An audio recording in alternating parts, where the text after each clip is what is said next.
بسم اللہ الرحمن الرحیم۔ خالق ہے یوں لگنے لگا، کوئی دعا سنتا نہیں، اشکوں بھری آنکھوں کی بھی تم التجا سنتا نہیں۔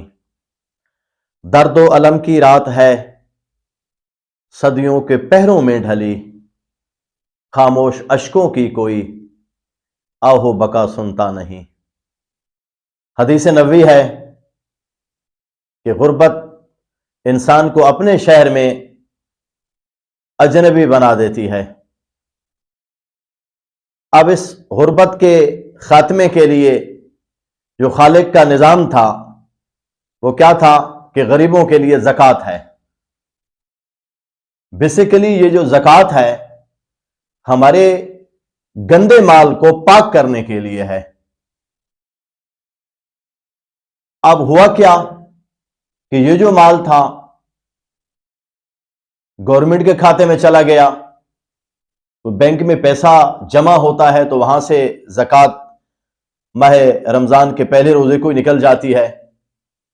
اب اس کی جو تقسیم ہے زکوٰۃ کی وہ کیسے ہوتی ہے وہ کسی کو بھی کوئی علم نہیں ہے۔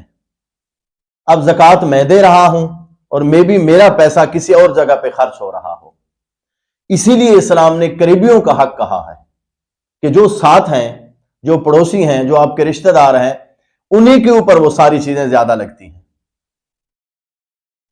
آج ایک ہی دوڑ لگی ہوئی ہے، نہ کسی کو کسی کا احساس ہے کہ محلے میں، گھر میں، رشتہ داروں میں کیا ہو رہا ہے۔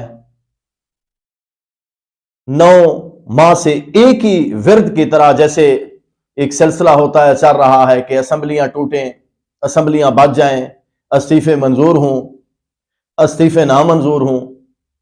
میری ایک بات یاد رکھنا، اسمبلیاں ٹوٹے یا نہ ٹوٹے، استعفے منظور ہوں یا نہ ہوں، مگر آج غریب کی جو کمر ہے وہ ٹوٹ چکی ہے۔ میں لاسٹ 2 ویک سے غربت کے اوپر ویڈیو بنا رہا ہوں، کیونکہ میرا جو چینل ہے اس کا مقصد بھی یہی ہے کہ عمل بالمعروف اور نہی عن المنکر، اور میری یہ جو چھوٹی باتیں ہیں میں بھی اقتدار کے ایوانوں تک تو نہ پہنچیں مگر وہ خالق کی بارگاہ میں ضرور پہنچیں گی۔ اب میں ذاتی طور پہ کسی کا مقابلہ نہیں کر سکتا، میری جو طاقت ہے چاہے جس حوالے سے بھی ہے تو وہ میں ادا کر رہا ہوں اپنا حق۔ اور یہ جو آگاہی ہے یہ اسی طرح ہے کہ جیسے جناب یوسف کو بادشاہ مصر بھی خریدنے والے تھے، اور ایک سوت کی اٹی لے کر ایک بڑھیا بھی آ گئی۔